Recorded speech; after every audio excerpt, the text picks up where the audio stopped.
So I think the only block that we really can do is a block on this Sphinx, a block on any of the 6s with the other Tarmogoyf. Like if we try to do this greedy block and try to just chump some damage elsewhere, the problem with this block, for example, and then gain a life, the Goyfs would shrink down to 5 6s. So these two would trade, and then this guy would live and beat this Sphinx. But we're going to take 4 here. 1, 2, 3, 4. We're going to take 3 here. So that's 7. 7 plus 6 is 13. What's up, Spawn? So I think no matter how I block, the only block that saves us is this one, right? Like you block here and here. Here and here. Gain a life with ooze. So we go to 14. Oh, was I not calculating that we're going to 14 with that last block? Maybe that last block was fine. Hang on, let me do it one more time. What about this block? Yeah, this block and then block like this. Actually, no. I would block like this. What about this block?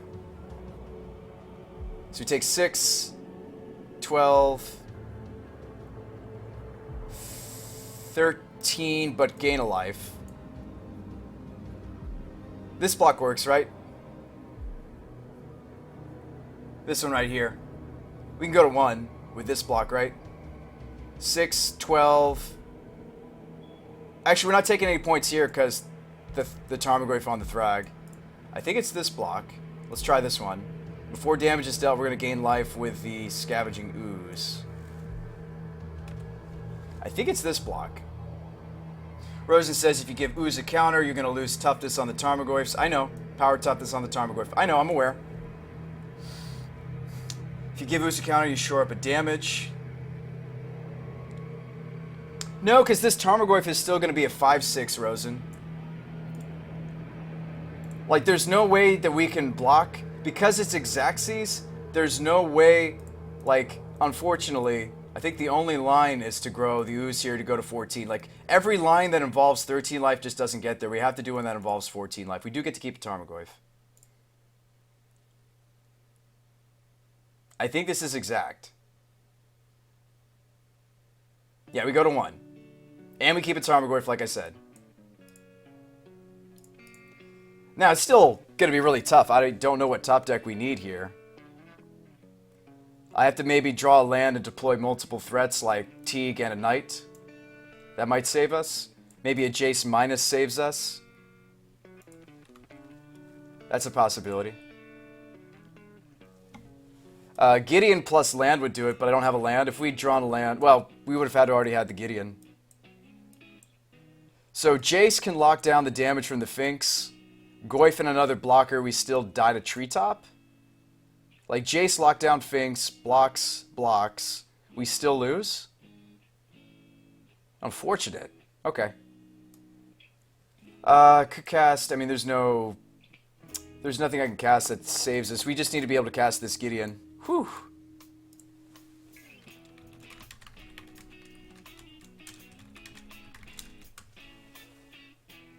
Yeah, geez, close. I mean, I think we could have gotten there, guys. This was really, really tight game. I'm good, Air Dracus. How's it going? This is a pretty complicated board state, that attack there, with the trample involved and the +3/+3. I know, Fofia. They have to attack the Gideon. Gideon buys us a turn. I just don't have another man. Like, Gideon costs 5. We would need a basic land off the top. We would have needed basic plus Gideon. I don't have a way to draw a card with the Jace right now. I don't see a line that wins. And I can't play Knight and Teague and minus with Jace. That would actually do it as well. Because you could chump block with Gaddock, block with Knight, block with Goyf, and then the Finks is negated thanks to the Jace. Yeah, Apopus, I can't cast Gideon. Gideon costs 5. I have 4 lands. Good since you've been sick. Sorry to hear that, man. I think if you play Knight, you win, says Power 1. You mean last turn? I don't like doing the shoulda couldas though, G Power 1. It's just a practice match. I don't really like doing the shoulda couldas. You're welcome to do that. I don't like doing should have, could haves in life, man. I think that's just a way to go down the road of just sadness.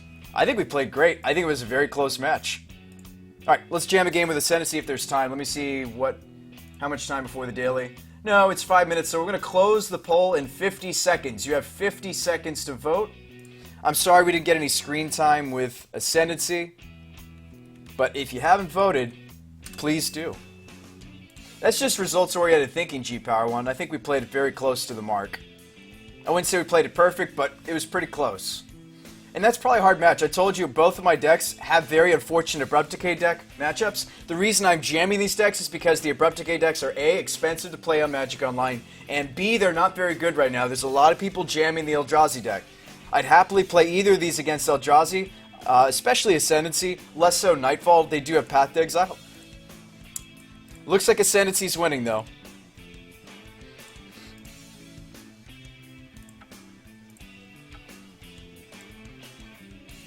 My peer pressure won. But you can go through life thinking like that. I mean, it's if you live life in the should have, could haves, it's pretty bumming. It'll bum you out. All right, let's see. Just go with the flow. Just go with the flow.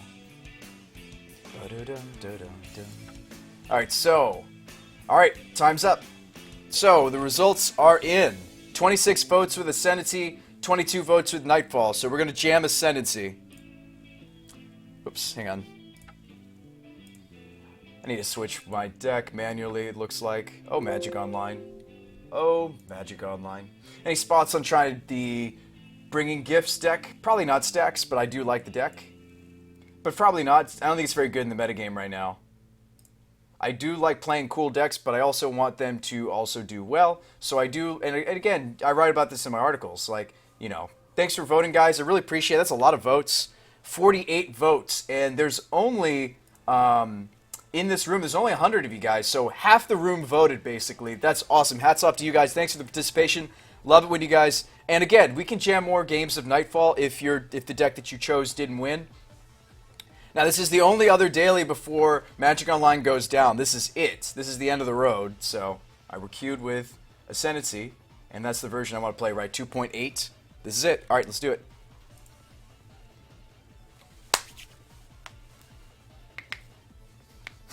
Good news, everyone. This guy's got a great name. Hawkster, we played the practice room. I've seen Neku before. All right. So we kind of have an idea what we're going up against if we play either of those guys.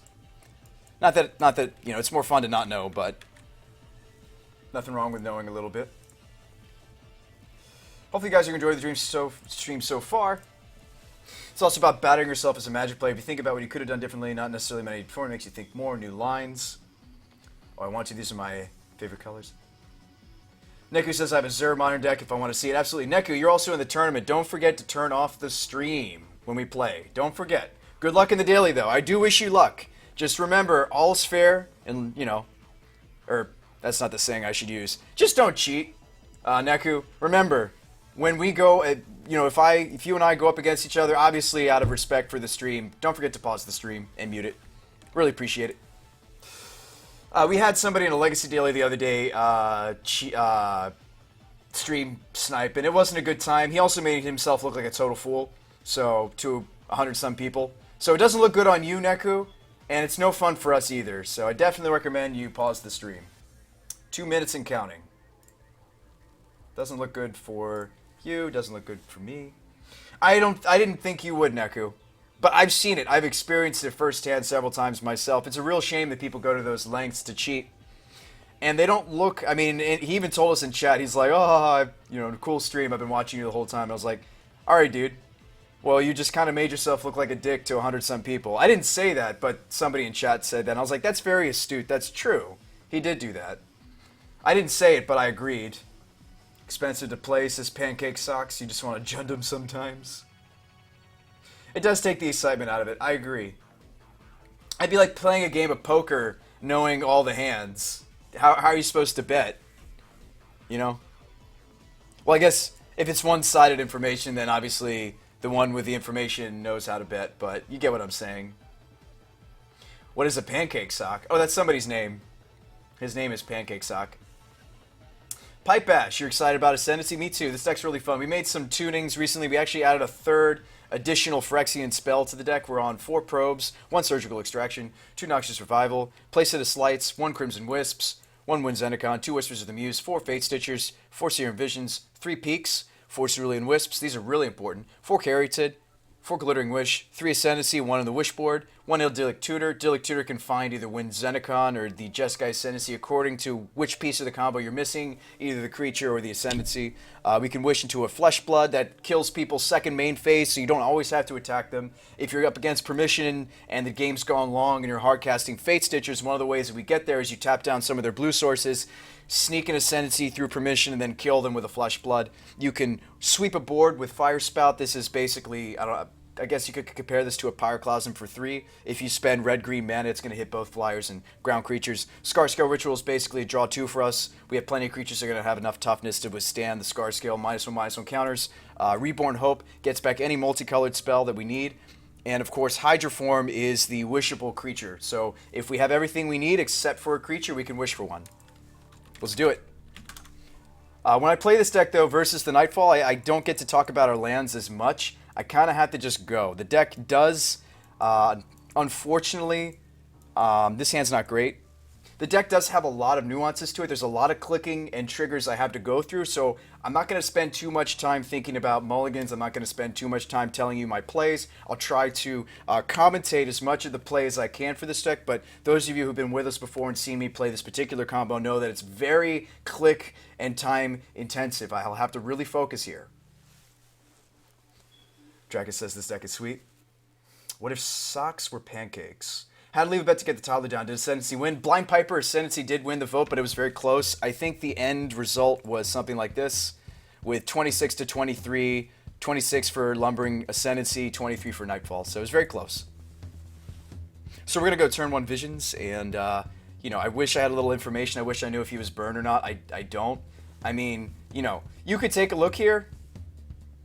I mean, you could see, it's a pretty aggressive, if he's playing the same list, it is pretty aggressive. Looks like a black-red beats, a little bit of mid-range to it. I think this deck's actually really cool, by the way. Now, this might not be what he's playing. He's also double-queued, so, I guess we'll just sit here and take a look-see. This might be what he's playing. 1 Lava Man, 4 Abbots, 4 Dark Confidant, 1 Pia and Kieran, 4 Inquisition, 4 Light. Inquisition is pretty good against us, unfortunately. 3 Thoughtseize. Wow, 7 pieces of Hand Disruption. I love it. 4 Bolts, 3 Pass, 2 Lightning Helix, 1 Terminate, 2 Kolaghan's Command, 3 Lilies. Wow. Playset of Souls, 1 Painful Truths, and a Murderous. Any man lands. Yes, playset of Shambling. He's also got a Ghost Quarter we got to think about. Sideboard, more Helix for the burn matchup. I like that. We don't care about Stony. We don't care about Zealous. Fulminator could be a problem. Wear Tear's a problem, but all in all, not too bad. We could win this match. Mardu controls sweet. Played him earlier. He was on Naya Burns, says Quicksilver. Right, so it looks like he likes to play aggressive decks than Quicksilver, so shocking myself here is probably not a good idea. We need to see more lands anyway to cast Caryatid, so maybe I'm just supposed to go basic Island Serum. Let's just pull up the deck list while this guy shows up.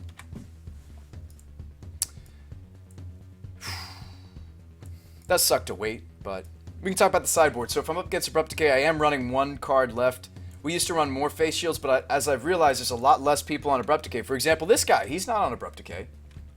Our opponent, whether he's playing the burn deck or he's not really on Abrupt Decay deck. So a lot of the answers, a lot of the ways to protect the Ascendancy, we can just Swan Song. You can also Swan Song Hand Hate if you're on the play. Let's say he goes to turn 1 Thoughtseize away a Jeskai Ascendancy or Inquisition a Jeskai Ascendancy. You can Swan Song that. We don't care too much about the 2/2 bird.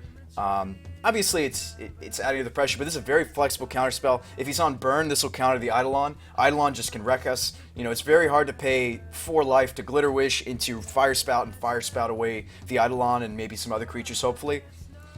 This is pretty life point intensive. It's also very mana intensive. That's 5 mana to get Eidolon off the board when we can just spend 1 mana. Alright, let's do this.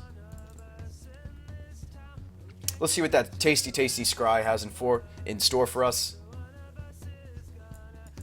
Now, this hand's pretty creature heavy. It does only have 2 cantrips. It is missing a Wish. It doesn't have the Ascendancy, so obviously we could have had a better 6, but he also mulliganed to 6. Glittering Wish on top, you gotta keep it. You gotta keep it and you just play the strand. Just don't fet.